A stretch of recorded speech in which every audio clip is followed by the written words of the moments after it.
Hora H do Agro, com Kellen Severo. Oferecimento Ihara. Consórcio Massey Ferguson, a partir de R$ 1.470. Acesse cnmf.com.br. Olá, sejam muito bem-vindos ao Hora H do Agro, um programa onde discutimos e analisamos os temas que mais importam para o agronegócio brasileiro. Petrobras muda a política de preços dos combustíveis e vai deixar de usar a paridade internacional. O setor de cana-de-açúcar está preocupado. Comissão Europeia aprova a lei ambiental que vai afetar o agro do Brasil. Nós vamos entender os efeitos imediatos para o produtor rural brasileiro e o que vem pela frente depois dessa aprovação. Você vai ver também, agricultores de Santa Catarina viajam 12 horas de ônibus e lotam a audiência pública sobre marco temporal das terras indígenas.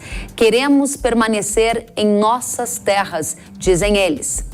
Já no Congresso, a Câmara dos Deputados instala a CPI que vai investigar os financiadores do MST. E ainda, retomado o julgamento no STF que vai decidir se a pulverização aérea é permitida no Ceará. Tem ainda o Brasil registrando o primeiro caso de gripe aviária em aves silvestres. Essa doença, que foi detectada, está a menos de 100 quilômetros do município que possui o maior número de galinhas do Brasil e é capital de uma produção muito forte. Nós vamos acompanhar tudo isso e muito mais a partir de agora. O Hora H do Agro já está no ar. A Petrobras anunciou mudanças na política de preços dos combustíveis. Em comunicado realizado aos investidores, a companhia revelou que essa nova política de comercialização vai valer para o diesel e para a gasolina e vai substituir a paridade de importação, que levava em conta as flutuações do mercado internacional para a formação de preços internos. O documento ressalta ainda que os reajustes continuarão sendo realizados, mas sem uma periodicidade definida, e evita que a volatilidade das cotações internacionais e do câmbio sejam repassados para os preços internos dos combustíveis. No mesmo dia, a Petrobras também anunciou uma redução nos preços da gasolina, do diesel e do gás de cozinha. Mas analistas de mercado dizem que um fato não está correlacionado com o outro. Isso porque essa redução nos preços de gasolina, óleo diesel e gás ainda levaram em conta a paridade internacional de preços. E durante a coletiva de imprensa, o presidente da Petrobras, Jean Paul Prats, explicou a nova política e revelou que o método se trata de um abrasileiramento dos preços. Abrasileirar o combustível era uma das promessas de campanha e estava no plano de governo de Lula. Vamos ver o que disse o Prats. Esse modelo maximiza a incorporação de vantagens competitivas, portanto, nós vamos usar as vantagens que a Petrobras tem a nosso favor e a favor do país, sem se afastar absolutamente da referência internacional dos preços. É bom enfatizar que quando eu digo referência, não é paridade de importação. Portanto, estamos abrasileirando realmente os preços da Petrobras. Se eu posso produzir com custos brasileiros em território nacional, usando para esse efeito a autossuficiência conquistada pelo país, por vários heróis, várias pessoas, vários estadistas, vários regimes diferentes políticos preservaram a luta pela autossuficiência em petróleo, ela precisa valer de alguma coisa. Como na época de Pedro Parente, do 2017, onde tivemos 118 reajustes ao longo de um ano, e por isso tivemos a greve de caminhoneiros, por isso houve crise política causada pela greve dos caminhoneiros, não ao contrário, por um erro crasso dessa política, porque de repente foi feito um preço de paridade de importação no Brasil que nunca na história do país houve. Nem em termo nenhum. Desde Getúlio Vargas, que nunca o Brasil tinha a volatilidade imediatamente trazida para o seu mercado interno, como foi em 2017. O que nós estamos garantindo aqui, não é, ministro? É menos volatilidade, que é muito mais importante, né? É menos sujeição à volatilidade especulativa internacional. A Organização das Associações de Produtores de Cana do Brasil disse em nota que o fim da paridade de preços dos combustíveis vai impactar diretamente os produtores de cana-de-açúcar. Segundo a organização, o preço do etanol está atrelado ao preço da gasolina. E uma vez que há redução da gasolina, toda a cadeia sucroenergética sofrerá consequências. A entidade ainda disse que não é a favor de custos altos de combustíveis ao cidadão, mas não considera justo que as onerações recaiam sobre o setor agro. Já a União da Indústria da Cana-de-Açúcar e Bioenergia, que responde por 50% da produção nacional de etanol, disse que vai aguardar mais detalhes para se manifestar sobre o tema. O diretor do Centro Brasileiro de Infraestrutura, Pedro Rodrigues, explica por que a referência de preços internacionais é importante para garantir o abastecimento de combustíveis aqui no nosso país. Vamos ouvir. O Brasil ele é importador de derivados de petróleo. Nós importamos diesel, importamos gasolina e importamos o GLP, o gás de cozinha. Então, o não uso da PPI, ele de certa forma aniquila do mercado os importadores privados que hoje fazem essa importação e garantem o abastecimento do mercado nacional. Quando você não usa a PPI e acaba usando uma política não transparente na precificação por parte da Petrobras, que é o maior agente do refino, com 80% da capacidade de refino nacional, ela desestimula esses agentes importadores privados a fazer essa importação porque eles perdem a transparência e a previsibilidade dos preços. Então o risco disso acontecer é a gente não ter esses importadores atuando no mercado, por um lado podendo ter desabastecimento, já que a gente precisa desses derivados, e por outro talvez transformando a Petrobras na única importadora de derivados de petróleo e aumentando ainda mais o poder de monopólio da companhia. No passado, essa PPI já não foi usada durante um período aqui no Brasil, entre 2014 e 2015, o que trouxe grandes prejuízos à Petrobras, já que a empresa era obrigada a importar combustível mais caro e vender combustível aqui dentro mais barato. A gente pode ver que nesse primeiro gráfico, se a gente olhar entre 2014 e 2015, a importação, a defasagem, a diferença entre a importação, o preço da importação e o preço vendido no Brasil cresceu, e essa diferença, esse prejuízo, que está colocado aqui pela linha laranja, ele foi todo absorvido pela própria Petrobras, gerando um rombo de caixa da empresa da ordem de 40 bilhões de dólares.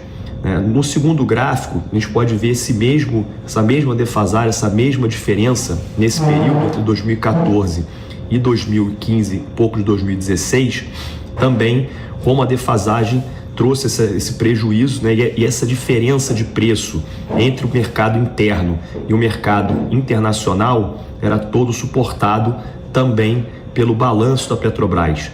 A Petrobras vai continuar vendendo, vai ser a única importadora e vendendo combustível importado mais caro e nacional mais barato. Como vai ser feito esse mix de preço? Então essa pergunta de como vai ser operacionalizada a nova política de preços ainda está em aberto.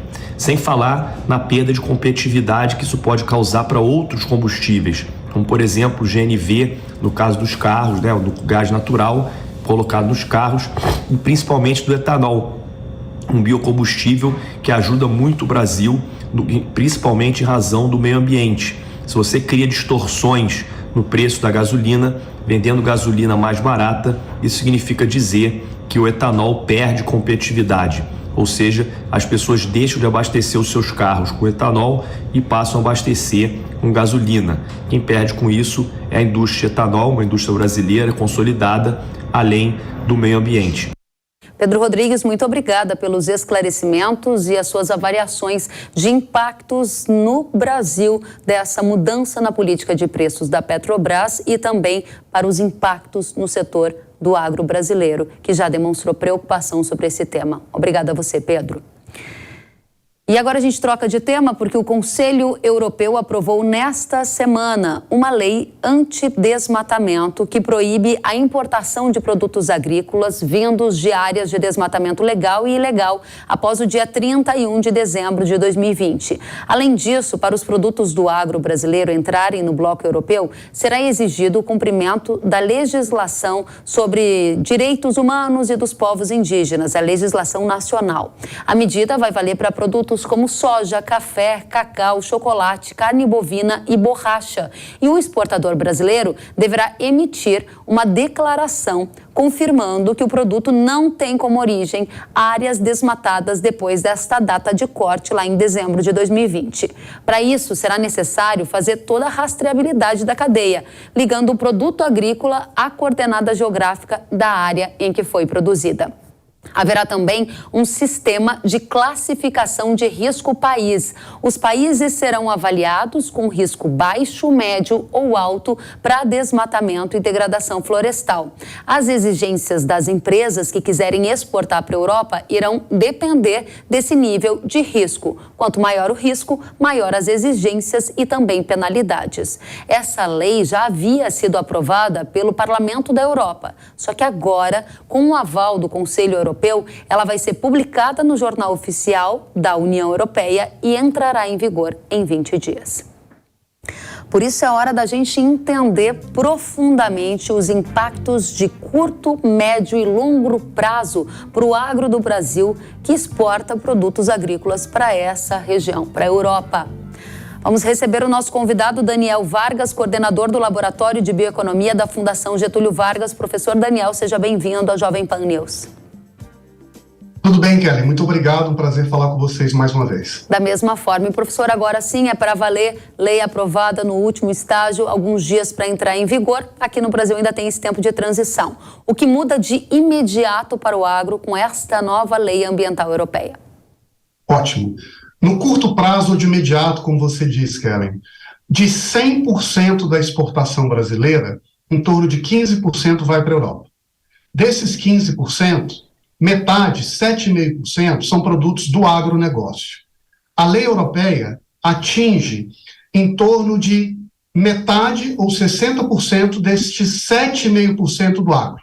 E, portanto, em torno de 4%, 4,5% de todo o produto brasileiro exportado é atingido diretamente por essa norma. Se nós formos colocar em reais, isso daria algo em torno de 15 bilhões ao ano. É pouco em termos totais, porém, é um montante muito significativo, especialmente considerando o momento de vacas magras, digamos assim, e também para aqueles produtores que são afetados. Em relação aos produtores, qual é o montante que nós estamos falando? No caso da soja, 6% dos exportadores brasileiros serão atingidos diretamente. No caso da carne, em torno de 1% dos exportadores serão de forma imediata atingidos. Aqui uma observação, Kelly. Na verdade, a lei, ela vale, como você mesma falou, para todos os produtores interessados em exportar para a Europa. Independente do seu histórico, independente de haver, ao longo de toda a vida, respeitado a lei ambiental e as exigências sociais. Todos são imediatamente afetados. Porém, esse efeito naturalmente será sentido de imediato por aqueles que já estão hoje trabalhando para exportar e alimentar o consumidor europeu. Entre eles, algumas cadeias muito relevantes, como a da cafeicultura, porque há pelo menos produtos como soja, como carne, que você citou, mas há também café, entre outros produtos agrícolas. A cadeia da cafeicultura tem como destino a Europa. Mesmo que esteja em conformidade com esta data de corte, imagino que vai ter que investir um bocado de dinheiro para certificar a origem e provar que está em conformidade com esta nova lei. E este já vai ter efeito imediato na cadeia do café, professor? Sem dúvida alguma. A lei europeia, ela tem uma engenhosidade muito particular, Kelly. O sistema europeu cria um sistema de controle rigoroso que tem como destino imediato as traders. Então, elas é que são, a partir de agora, investigadas, fiscalizadas para garantir que elas trazem não apenas produtos, digamos, seguros, mas produtos que cumprem com aqueles critérios socioambientais que a Europa exige. E o que as traders, a partir de então, passarão a fazer é transferir ou delegar essas exigências para a ponta. E lá na ponta serão estes produtores e os cafeicultores serão imediatamente atingidos, que terão que buscar, que ir atrás desses serviços de consultoria ou de assistência para fazer o georreferenciamento, para provar que não tem ações na justiça ou ilegalidades, que não tem nenhuma briga com minorias ou com populações indígenas, e assim, para provar que, na verdade, sempre foram limpos. Mas agora, como o pressuposto é a desconfiança, é necessário provar algo mais do que terá um preço para o produtor lá na ponta. Professor, eu me preocupo porque nesse momento em que há uma nova exigência por parte da Europa, imagino que vai ter tanto santo milagreiro querendo vender soluções de certificação, de rastreabilidade. A pergunta é, como a gente vai conseguir ter a rastreabilidade? Vamos? De 100% da nossa cadeia de soja, de carne, de café, todos esses produtos? E como é que faz para escolher qual a melhor forma de certificar? Estamos conformes a essa nova lei? Olha, Kellen, eu acho até que é um pouco mais grave e difícil do que a sua própria pergunta indica, porque a lei, ela ainda contém, digamos assim, lacunas, que são faltas de clareza sobre o sentido exato da norma para, portanto, definir quais serão as atribuições, quais serão os ônus, o que exatamente precisará ser feito. E quando essas lacunas existem, isso acaba gerando uma consequência para a maneira como a trader, que funcionará como uma espécie de polícia ou de fiscal, vai atuar. Porque a tendência da trader é de jogar a barra lá em cima e adotar o critério mais rigoroso possível para que ela não seja responsabilizada no fim das contas e, portanto, para garantir que aquele produto cumpre com as exigências europeias. Agora, o mercado não está preparado ainda para definir exatamente o que precisará ser feito para cumprir com essa norma europeia. Nós temos essas diretrizes, essas indicações, sabemos que as exigências são ambiciosas, mas ainda será necessário ter uma organização, uma infraestrutura de administração, de recursos, para garantir que isso seja feito na realidade. Será possível rastreabilidade 100%, Kellen? Certamente não no curto e no médio prazo. Muito bem, professor. Agora a gente avança mais um passo. Há dificuldades, há custos, há uma série de pontos ali meio cinzentos precisando ser compreendidos e há também essa aprovação na última instância lá na lei, da lei ambiental na Europa. A pergunta que segue é, esta condição de colocar países com alto, baixo ou médio risco, risco país, como eles mensuraram, isso afetará negativamente o Brasil? De qual maneira? E como é que eles vão medir esse risco? Olha, o que a lei diz é que os países da União Europeia, cada um deles, tem autonomia, segundo o seu sistema regulatório, de classificar os países. Então, pode acontecer que, por exemplo, a Alemanha olhe para a realidade brasileira, considerando o potencial de exportações do Brasil, considerando o histórico de desmatamento na Amazônia e diga, nós temos risco alto. Mas outro país pode classificar o Brasil com risco diverso. E as traders que fazem essa transação para países diversos terão a tendência de apostar sempre mais para cima e cobrar a exigência mais elevada. Como que o Brasil será classificado dentro dessa estrutura pela maior parte dos países? Olha, aqui teremos que ser, digamos assim, francos e realistas. A tendência é que o Brasil seja classificado pela vasta maioria dos países, se não por todos, como um país de alto risco e, portanto, que as exigências sobre os nossos produtos sejam as mais rigorosas possível. Essa é uma preocupação adicional e aí a gente entra numa outra página desta mesma conversa. Alto risco para o Brasil, isso significa mais exigências, mais penalidades e aí muitos podem dizer, não estou interessado mais em vender para a Europa. É sim uma possibilidade não vender para a Europa, só que o pulo do gato está no movimento que se alastra pelo mundo, porque outras regiões, outros países estão imitando esta mesma lei europeia neste momento? Onde é que isso já está acontecendo? Olha, é verdade, Kellen. O primeiro impacto na postura do produtor e do país é de se fazer a pergunta, será que eu quero continuar exportando o meu bem para esse consumidor? E não me surpreenderia se movimentos nessa direção acontecessem. E eu lhe dou 2 exemplos. A Malásia, recentemente, fez uma declaração, olha, Europa, se você não quer o meu produto, e lá eles exportam o óleo de palma, então eu posso reconsiderar vender para você. E a Indonésia foi além, aproveitando a inflação de alimentos que acontecia no seu país, simplesmente parou de vender para a Europa. Se nós olharmos para o montante das exportações brasileiras em termos relativos, ao longo dos últimos 10 anos, a participação da Europa na pauta de exportações brasileiras do agro caiu pela metade. E a seguir essa tendência vai cair cada vez mais. Agora, como você mesma destacou, nós não fazemos essa escolha sozinhos. Essa é uma escolha que precisa ser feita olhando para a tendência mundial. E é verdade que outros países, como os Estados Unidos e agora cada vez mais a China, também consideram exigir rastreabilidade dos produtos. Eu acho que tem uma variável aqui que ainda está em jogo, Kelly, e que não está definida. Uma coisa é exigir, eu quero produto limpo, e vou exigir essa condição. Uma segunda coisa é dizer, se você não me der esse produto rastreado, eu não compro de você, ou, se você me der esse produto rastreado, com garantia de que é limpo e justo, eu pago um prêmio pela qualidade ambiental que você me dá. E essa segunda questão, se os países vão de fato oferecer um prêmio verde, é algo que a gente ainda precisa observar, negociar e, quem sabe, convencer o mundo a abraçar. Professor, para mim a informação de que a China está avançando numa lei parecida com esta aprovada pela Europa, que cria exigências ambientais que limitam o comércio agrícola, é uma novidade. Desde quando? Qual direção? Como é essa lei e o que o senhor espera? Sim. No caso da China, não é que exista uma lei sendo discutida ou tramitando no país.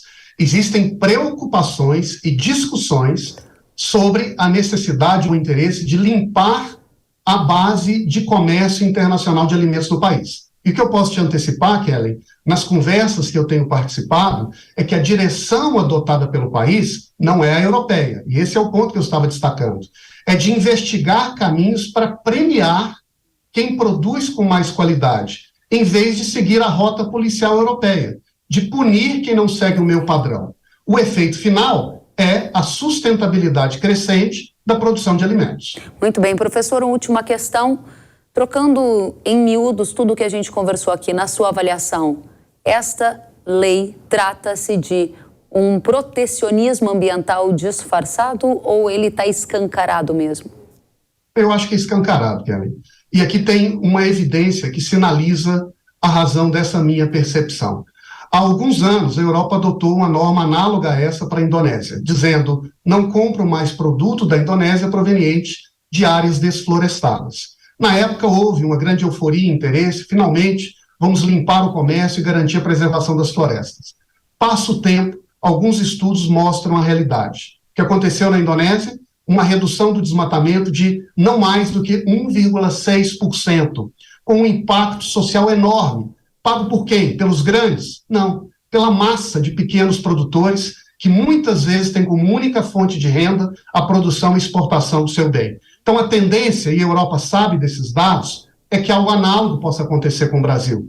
Os grandes passam pelo sarrafo elevado apresentado pela norma, não sem dificuldade, mas quem acaba pagando a conta é a maioria, e isso protege o mercado europeu.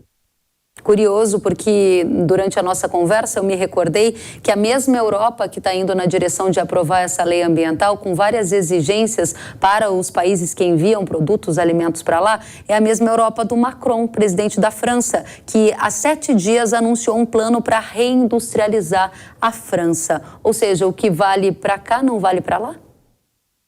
É lamentável isso, Karen. Eu acho que o aspecto mais dramático desse ponto, e eu até coloco aqui num tom gentil, digamos assim, com o mundo, é que a Europa, ela exerceu historicamente um protagonismo de puxar essa agenda ambiental. E esses sinais diversos que nós estamos percebendo colocam em xeque não só essa credibilidade do velho continente, mas de acordos como, por exemplo, o Pacto de Paris, que tinha como pressuposto a autonomia de cada país de estabelecer sua meta e seu compromisso de redução de emissões. O Brasil disse, meu compromisso é zerar o desmatamento até 2028. Nós estamos em 2023, mas parece que para a Europa não importa mais o acordo de governança internacional. O que importa é o seu interesse e a vontade de cumprir com o privilégio, com a proteção do seu consumidor. Isso parece que é um risco para o mundo e um desafio para a própria agenda ambiental. Professor, a última pergunta que eu te faço é: chegamos no limite da agenda verde? A partir de agora ela retrocede porque sai da parte discursiva e encontra barreiras na prática? Ou seja, se percebe que muito do que foi pregado não funciona? Ou não, ela tem fôlego para avançar mais e em algumas condições continuar vilanizando a produção de alimentos? A parte empírica da sua pergunta eu não sei responder de imediato. O que eu posso dizer de forma realista e direta, Kelly, é que nós estamos sim testando o limite desta agenda ambiental e deste movimento ambiental, como ele foi construído, organizado e avançado ao longo das últimas décadas. Eu espero que a gente consiga encontrar uma saída honrosa para garantir produção com sustentabilidade, mas os sinais são sinais de preocupação. Muito bem, o Brasil tem muito a ensinar para vários países, né? Produzir e preservar, a gente faz isso muito bem por aqui. Daniel Vargas, coordenador do Laboratório de Bioeconomia da Fundação Getúlio Vargas, uma satisfação recebê-lo, volte sempre. Estou à disposição, um prazer voltar a falar com vocês. Da mesma forma, até a próxima. E nós vamos para um rápido intervalo e na volta você vai ver que agricultores de Santa Catarina lotaram a audiência pública sobre marco temporal das terras indígenas e eles dizem: queremos permanecer em nossas terras. Alguns deles viajaram mais de 12 horas para participar da discussão que aconteceu em Florianópolis. Tudo isso e muito mais já já. Eu aguardo você.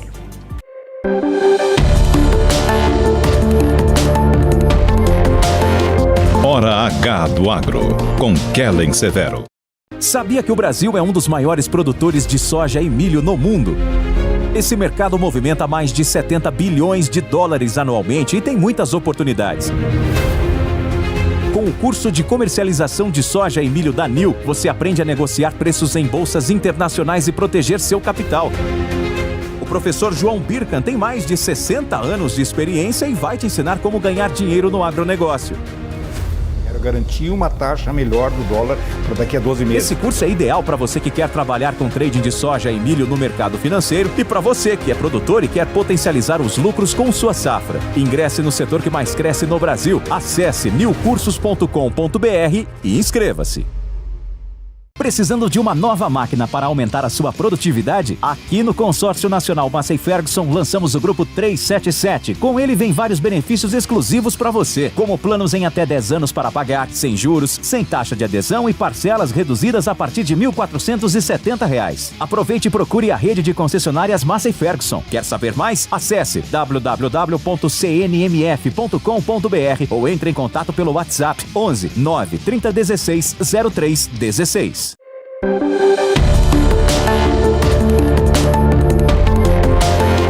Hora H do Agro, com Kellen Severo. Estamos de volta com Hora H do Agro aqui na Jovem Pan News.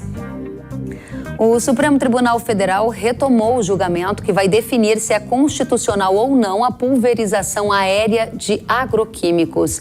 Essa ação foi ajuizada pela Confederação da Agricultura e Pecuária do Brasil, que questiona uma lei do Ceará que proibiu a pulverização aérea no estado. O julgamento desse tema já tinha começado e ficou parado depois que um dos ministros da Corte pediu mais tempo para analisar o assunto. É super importante a gente analisar o caso do Ceará para avaliar se há risco dessa mesma condição de proibir pulverização aérea se espalhar para outros lugares do país ou se a gente vai ganhar a garantia jurídica para continuar com esses manejos agrícolas. Rodrigo Kaufmann é o nosso convidado, ele é assessor jurídico da Confederação da Agricultura e Pecuária do Brasil. Seja muito bem-vindo, Rodrigo. Eu que agradeço, Kelly, estou à disposição. Muito obrigada. A gente gostaria de saber se a expectativa da CNA para o resultado do julgamento é que o STF autorize a volta da pulverização agrícola no Ceará. Perfeito, Kelly. Bom, nós alegamos a nossa ação direta de inconstitucionalidade, a inconstitucionalidade dessa lei do Estado do Ceará, exatamente porque acreditamos que nós temos aqui uma dupla inconstitucionalidade, né? Em primeiro lugar, o problema da competência, né? Esse é um assunto da competência da União e tanto é assim que nós temos a autorização para a pulverização aérea no país inteiro. É uma atividade, vamos dizer assim, hiperregulamentada e fiscalizada por MAPA e por ANAC, por Ministério Público e todos os órgãos ambientais. Então nós acreditamos que de fato nós estamos aqui diante de uma inconstitucionalidade formal e além disso a inconstitucionalidade material, exatamente porque a atividade em si faz parte do tipo de planejamento que se tem numa agricultura profissional, né, que calcula os custos e que oferece produtos com preços adequados. Então, nossa expectativa é que sim, o Supremo Tribunal Federal vai entender ao final que esta lei é inconstitucional e que as demais leis, e hoje nós temos algumas leis municipais também, mais ou menos seguem esse mesmo caminho, vão ser declaradas inconstitucionais. Bom, você está falando que algumas leis municipais seguem esse caminho, eu já vou te perguntar sobre isso, mas antes eu gostaria de entender um pouco mais dessa sua expectativa de que o STF autorize a pulverização aérea também no estado do Ceará. Alguns ministros já se manifestaram publicamente sobre o tema, com base em que você afirma que o STF deve se posicionar favorável à manutenção da pulverização aérea? Veja, hoje o julgamento foi retomado, né? Nós tivemos na primeira sessão de julgamento deste caso, que foi lá em novembro de 2021, o voto da ministra Carmen Lúcia e do ministro Fachin pela constitucionalidade da lei, portanto, pela improcedência dessa ação, e hoje nós tivemos já o voto do ministro Gilmar Mendes, que acompanhou a relatora. A nossa surpresa foi que o voto do ministro Gilmar Mendes veio sem vamos dizer assim, sem um apanhado, um arrazoado mais consistente sobre a sua posição, apenas acompanhou a ministra Carmen Lúcia, né? Nós tivemos argumentando e apresentando dados para todos os ministros do Supremo Tribunal Federal, então nós ainda acreditamos que neste caso especificamente nós vamos ultrapassar essa fase vamos dizer assim, de uma falta de conhecimento sobre como é que se dá efetivamente a atividade de pulverização aérea no Brasil inteiro, né? Nós estamos falando de fato de uma atividade que talvez seja uma das mais profissionais que nós tenhamos, né? E é uma atividade que contribui, inclusive, para os preços que nós temos dos produtos serem adequados no mercado nacional e internacional, né? Agora, então, a nossa expectativa é que os outros ministros talvez entendam dessa maneira, pela inconstitucionalidade dessa lei, né? Eu percebi um talvez ali na sua fala, né? Então, vamos fazer um exercício de hipótese aqui. Se o STF decidir pela proibição da pulverização aérea, essa decisão, ela também pode ser estendida para outros estados brasileiros e aí não só para o Ceará? Nós temos no Supremo Tribunal Federal a tramitação de uma DPF, uma arguição de descumprimento de preceito fundamental, que trata dessa questão também relacionada e que questiona, na verdade, as leis municipais, né? Nós imaginamos que esta ação, ela traz mais informações sobre a regularidade dessa atividade e o fato de que essa atividade não oferece qualquer risco, qualquer perigo à saúde humana e muito menos à saúde ambiental, né, dos ecossistemas, né? Então, essa decisão do Supremo Tribunal Federal nesta DIN, a 6137, de fato preocupa pelo encaminhamento que está sendo dado a ela, mas de fato seria um sinal ruim para a liberdade, né, de regulamentação desse assunto nos outros estados, mas nós imaginamos que esse assunto vai ser resolvido por meio do julgamento dessas duas ações, né? O que nos chama a atenção é que o voto da ministra Carmen Lúcia levanta preocupações que são as preocupações, né, do setor agrícola brasileiro, de proteção ao meio ambiente, mas não se dedica ao enfrentamento dos argumentos que foram levantados na DIN, né? Por exemplo, esse, de que a aviação agrícola brasileira, por exemplo, ela se estabelece num mercado hipercompetitivo, é uma atividade que é fiscalizada por vários órgãos federais, estaduais e também municipais. Nós contamos com uma atividade altamente tecnológica, então a aplicação do defensivo agrícola se dá com precisão, né?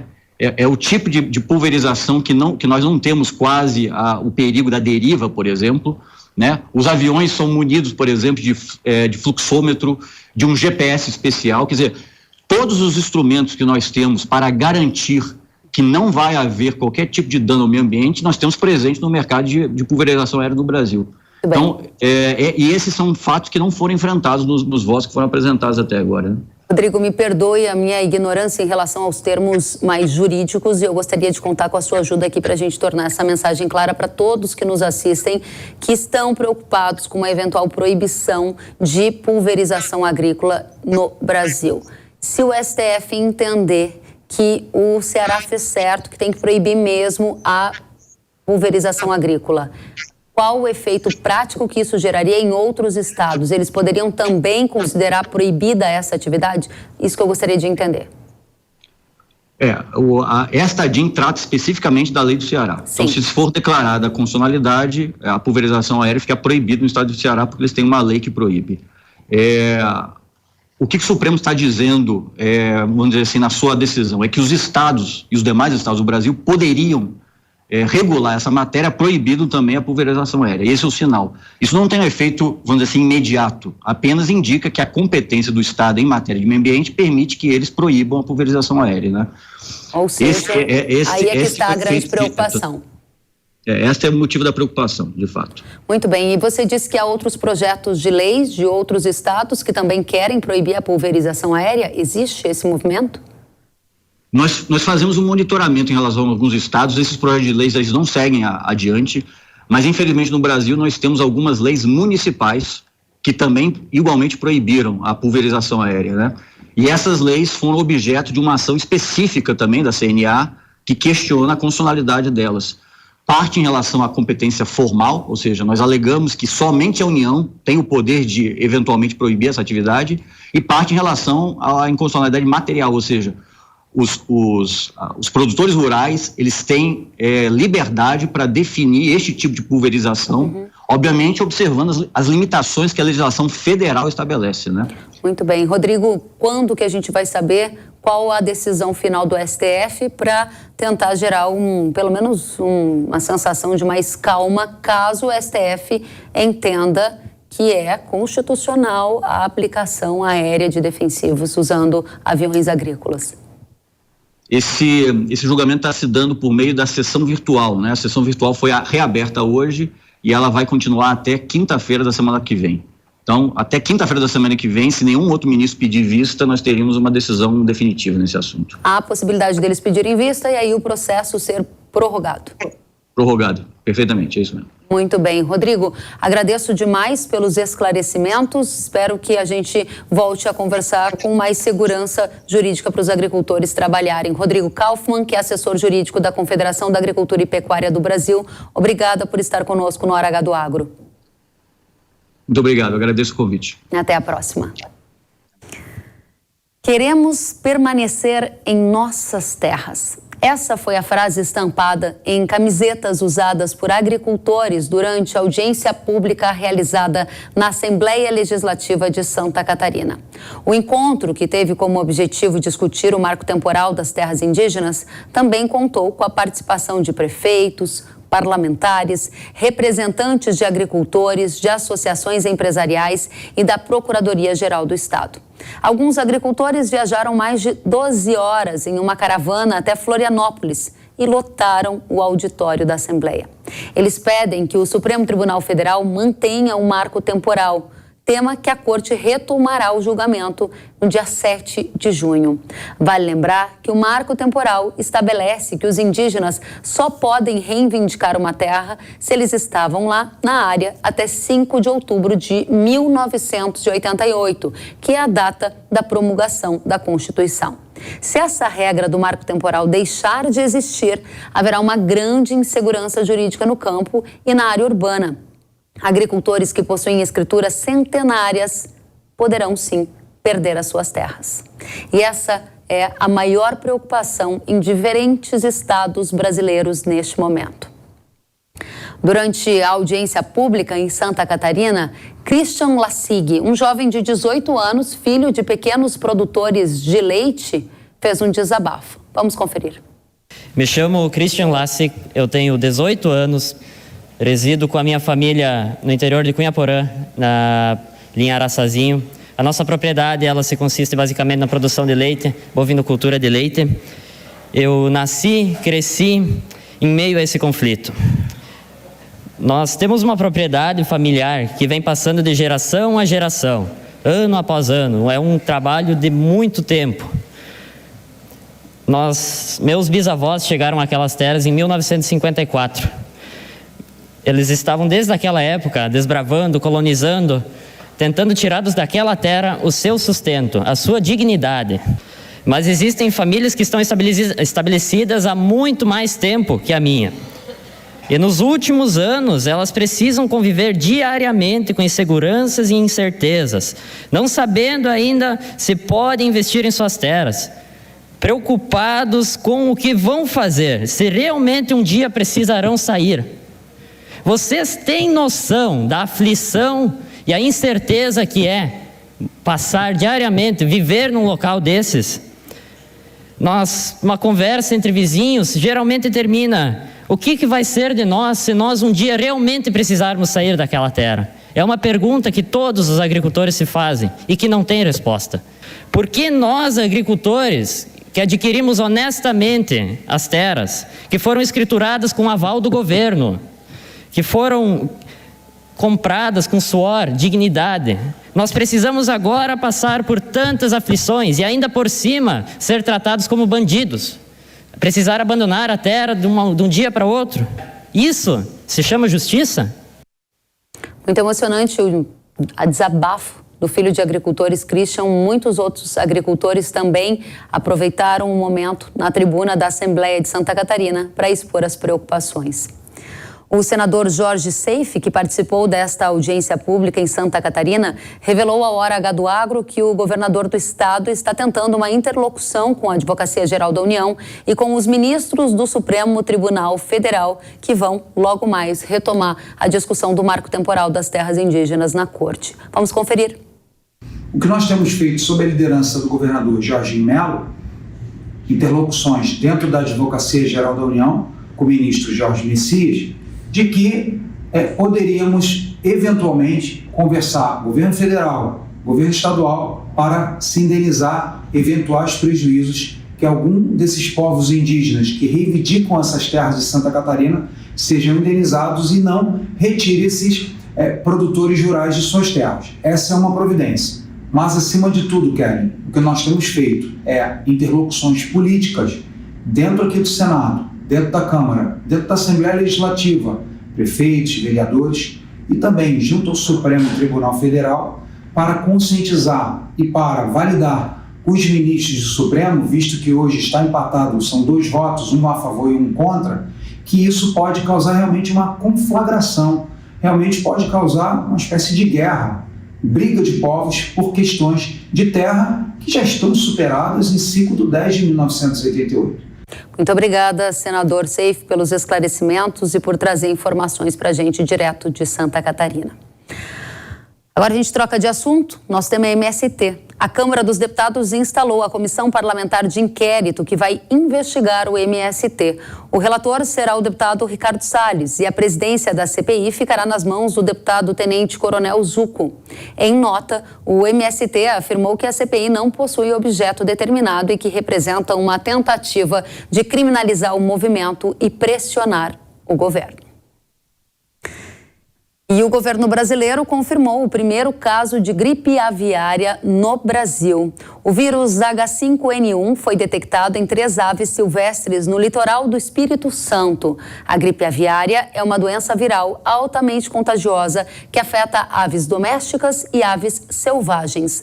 Uma das formas de transmissão ocorre através da migração destes animais que carregam o vírus. E não há risco para o consumidor de carne de frango e ovos de contrair a doença através dos alimentos ingeridos, por exemplo, carne de frango, ovos e outros alimentos como estes.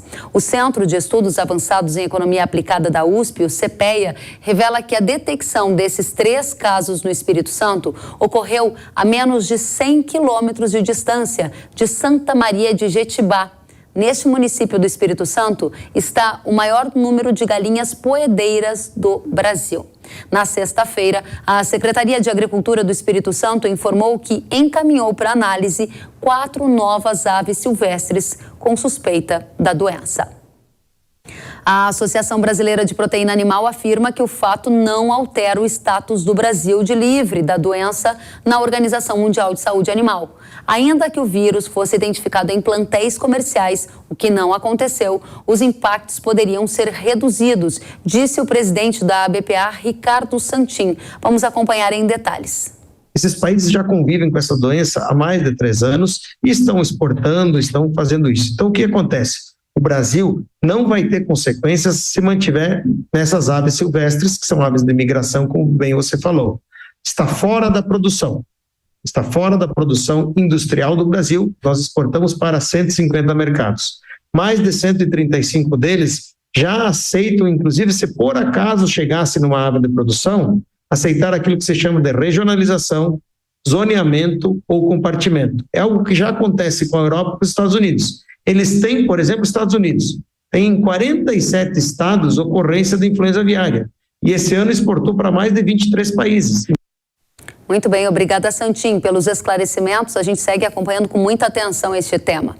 Por isso, a gente vai tratar agora de gripe aviária com foco nos mercados. Mercados de proteínas, mercados de grãos. César de Castro, consultor de agronegócio do Itaú BBA, é o nosso convidado. Seja muito bem-vindo, César. Obrigado, Kelly. Prazer estar aqui com vocês. Da mesma forma, obrigada por estar conosco. César, qual a preocupação no momento para o mercado de aves e ovos no Brasil? A notícia da gripe aviária em aves silvestres já gerou algum efeito? Eu diria que não, Kelly. Os preços até cederam um pouco nessa semana, mas tem mais a ver com a conjuntura, né? A segunda quinzena, geralmente mais fraca, e até seria de se esperar que não tivéssemos grandes efeitos nos preços, dado que não tem nem o embargo, nada em questão, dado que isso já era sabido, né? Se tivesse ocorrência em aves silvestres, isso não tiraria do Brasil o status.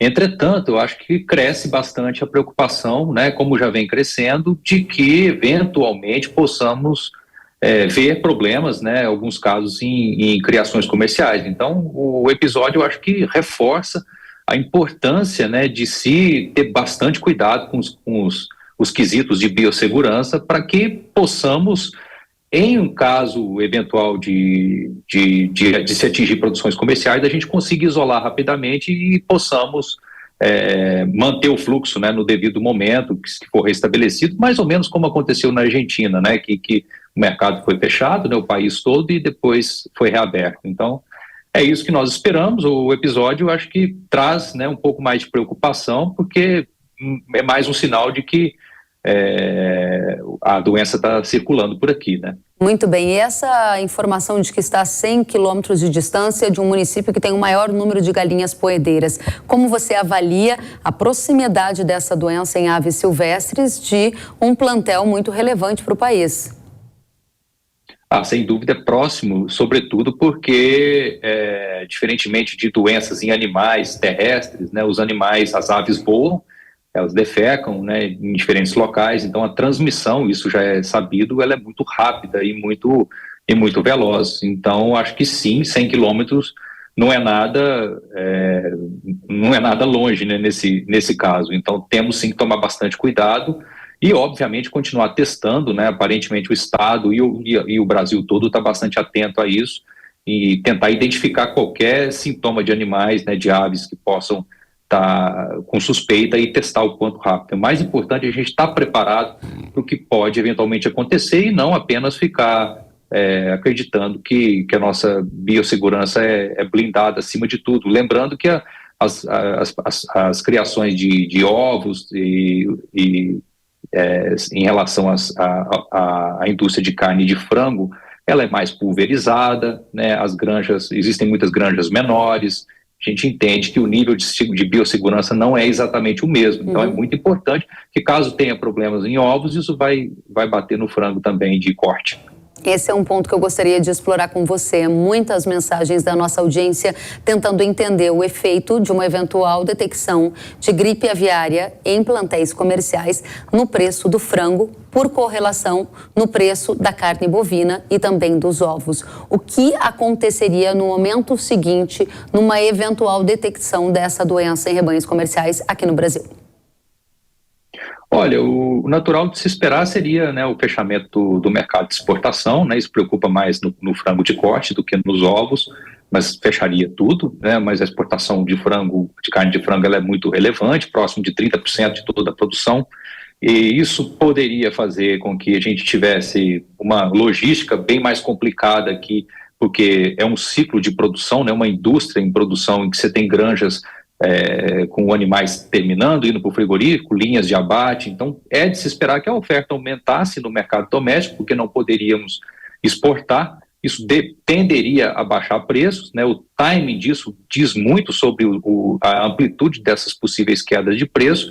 E, num segundo momento, uma explosão, dado que a produção teria que reduzir e, quando fosse restabelecido, a gente não teria tanta oferta disponível assim. Então, tudo depende muito do quanto tempo ficaria fechado, se é que vai fechar para muitos mercados, e obviamente outro impacto seria na demanda de milho, né, que já é um um setor que está sentindo bastante, né, a pressão de uma leitura muito mais favorável de oferta, que deve vir, né, na esteira do fenômeno El Niño, que ajuda as safras da América do Sul no próximo ciclo, uma safrinha que vem bem, e principalmente a safra americana com sinais de aumento também. Então, seria um embarque, eu acho, que para a demanda de milho também. Então, não somente as carnes poderia ter problemas, mas também o milho, né? Acho que isso poderia. Agora, tudo dependerá muito da nossa eficiência em isolar um eventual foco, né? Se a gente conseguir conduzir isso relativamente bem, o problema tende a ser de um curto prazo de curto prazo, mas se isso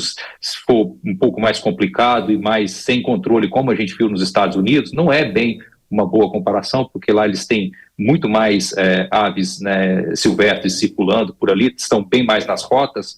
A gente poderia ter problemas bem maiores aqui se espalhar, e aí, obviamente, os embargos poderiam ser maiores. Então, é isso que nós tememos, é uma resposta não perfeita no caso de uma ocorrência. Eu vou passar para a discussão do milho a seguir com você. Antes, eu gostaria um pouquinho mais da sua análise sobre proteínas, né? Se eventualmente ocorresse um embargo, mesmo que temporário, para as exportações de frango, a sua análise é que aumentaria a oferta doméstica e isso derrubaria o preço no primeiro momento e geraria também efeito colateral na formação do preço da arroba do boi. Muita gente preocupada entre os pecuaristas. Essa é uma correlação que é verdadeira? É verdadeira, sim. O frango ele tem correlação, né, especialmente com o dianteiro bovino. Isso seria, sim, ruim para o boi também. Difícil medir o impacto disso, né? Eu imagino que se for algo relativamente de curto prazo não teria tanto impacto, mas vale dizer que é um momento que o boi, né, atravessa aí um período de muita oferta, a carne está preços bem baixos. Se a gente tivermos, né, um aumento muito grande da oferta de frango no mercado interno, isso pesa, sim, na carcaça bovina. Eu entendo que sim. Para fechar esse ponto, você falou sobre embargos às exportações numa eventual ocorrência da gripe aviária em plantel comercial no Brasil. A gente ouviu o presidente da Associação Brasileira de Proteína Animal antes de você e ele falava sobre regionalização, eventualmente embargar por um período de tempo determinadas áreas no Brasil. Isso está sendo feito em outros países do mundo porque é uma pandemia de gripe aviária. Dá para imitar esse modelo e prever efeitos menos catastróficos para a cadeia do agro caso essa doença avançar? Esperamos que sim, né, Kellen? É exatamente por isso, né? Já aconteceu em outros países, né? A doença praticamente está em todos os países produtores de frango, né, e de ovos. Então esperamos que o nosso tratamento não seja diferente, mas nunca vivemos isso, né? E o Brasil, né, tem características em outros episódios de outras doenças. Sempre foi muito mais traumático por aqui, né? Lidar com vaca louca, lidar com aftosa, os problemas podem ser um pouco diferentes, né? Não é a mesma coisa como os compradores enxergam um país e outro. Então isso vai depender muito da nossa resposta aqui, tá? Eu acho que foi muito bom e rápido como veio a notícia da confirmação desses 3 casos, mas não é bem um espelho do que já ocorre em outros países, né? Esperamos que sim, mas nunca vivemos isso. Muito bem, fica aqui com a gente, César, a gente vai trocar de assunto e eu chamo você em um segundo. O César há pouco falava sobre a condição de milho, de grãos no Brasil. E a colheita de milho segunda safra, ela começou em Mato Grosso. Os primeiros trabalhos acontecem em áreas irrigadas lá do estado.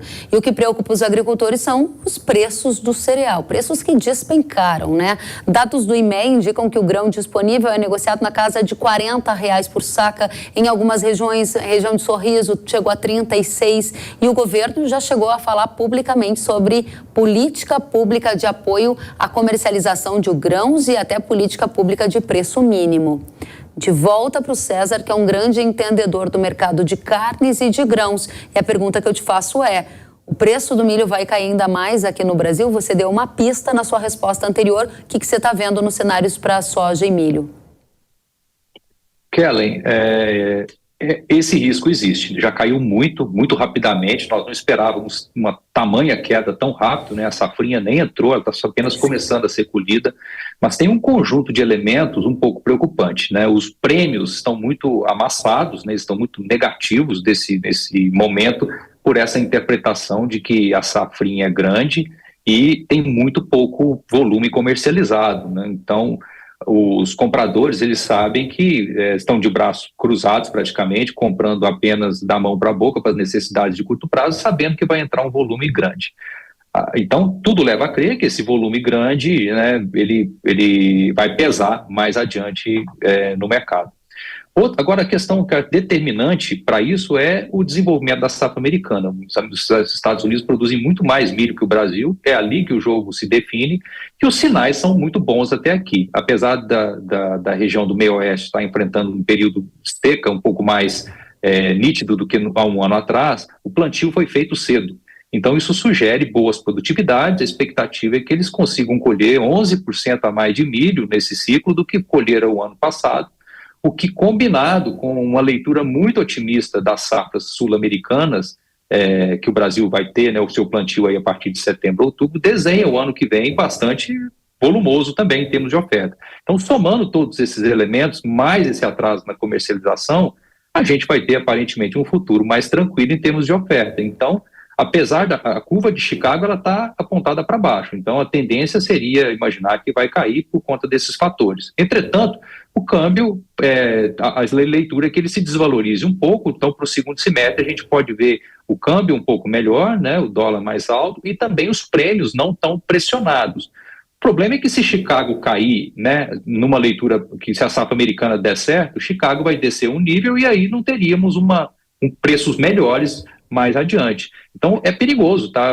Eu sugiro bastante cuidado, o produtor se proteger. Já caiu muito, né?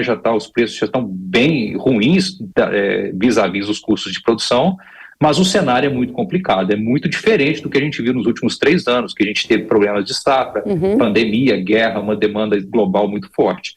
Então, mudou o ciclo de preço, César? Mudou o ciclo de preço? Sem dúvida. Ainda não está totalmente definido, Kelly, porque a gente não sabe se a safra americana vai sim ser desse tamanho. O momento decisivo vai ser no mês de julho e agosto, quando ali não pode faltar chuva.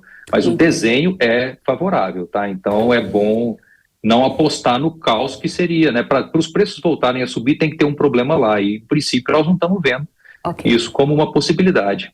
César de Castro, consultor de agronegócio do Itaú BBA, obrigada pela presença, pelos esclarecimentos. Volte sempre. Obrigado, Kelly. Até a próxima. Até a próxima. A Ucrânia e a Rússia renovaram nesta semana o acordo para exportar grãos e fertilizantes pelo Mar Negro. O tratado, que iria vencer no dia 18 de maio, foi prorrogado por mais 2 meses. Esse é um tema também que importa para a gente observar a entrada de grãos da Ucrânia no mercado global de alimentos. E esse também é um fator que impacta na formação dos preços de commodities como milho, trigo, na Bolsa de Chicago. Agora o nosso tema é crédito rural. Durante a audiência pública da Comissão de Agricultura da Câmara dos Deputados, o subsecretário de Política Agrícola do Ministério da Fazenda, Gilson Bittencourt, revelou que os recursos atuais para o Plano Safra 23-24, que começa em julho, não são suficientes. Ele comentou que o governo negocia com o Banco Central a possibilidade de aumentar os recursos captados que obrigatoriamente devem ser dirigidos ao crédito rural. Vamos conferir. Hoje, uma das limitações fortes para o Plano Safra, que a gente vai iniciar agora em julho, é a quantidade de recursos. O Plano Safra é feito basicamente com recursos provenientes dos depósitos à vista, da exigibilidade dos depósitos à vista, da poupança rural, da LCA, são as três principais fontes de recursos. No momento, a gente está numa discussão, inclusive, com o Banco Central, para tentar elevar os percentuais da exigibilidade em relação ao crédito rural dessas 3 fontes, depósito à vista, depósito em poupança e em LCA, para que a gente tenha mais recursos, seja para serem operados à taxa livre, seja para serem operados com equalização do Tesouro Nacional. Atualmente, o volume total disponível, pelas regras atuais, são insuficientes para atender um plano safra robusto como a gente quer construir para este próximo plano safra. O representante da Fazenda também afirmou que os recursos destinados à equalização do crédito rural, que é quando o governo subsidia uma parte dos juros do produtor rural, está todo comprometido com operações do plano safra atual. E no momento, no momento, o recurso disponível para a equalização em 2023, ele está basicamente comprometido com operações contratadas ou que vão ser contratadas até o final de junho deste ano, ou seja, até o final do plano safra vigente, e nós vamos ter que buscar uma ampliação desses recursos para poder, inclusive, lançar o próximo plano safra. Então, provavelmente a gente vai ter que buscar um remanejamento ou até mesmo um pedido adicional de recursos ao Congresso. Um desafio adicional para a cadeia do agro, crédito rural, a gente segue acompanhando. E agora eu tenho um recado para você. Nada melhor que proteger a sua lavoura de soja desde o início, não é mesmo? Por isso, hoje eu te apresento o Convence, o tratamento de sementes inseticida da Yara, com amplo espectro de ação e alta performance no controle da lagarta elasmo. Com um amplo espectro de Convence, você tem controle simultâneo de mastigadores e sugadores. Solução Yara indispensável para o controle de elasmo. Lavoura com Convence tem proteção do vigor e da produtividade. Com essa inovação, você vai preservar o seu estande de plantas com boa germinação e bom desenvolvimento inicial da cultura. Acesse yara.com.br ou aponte a câmera para o QR Code na tela e proteja o seu estande de soja. O Hora H do Agro fica por aqui. Até a próxima semana. Tchau.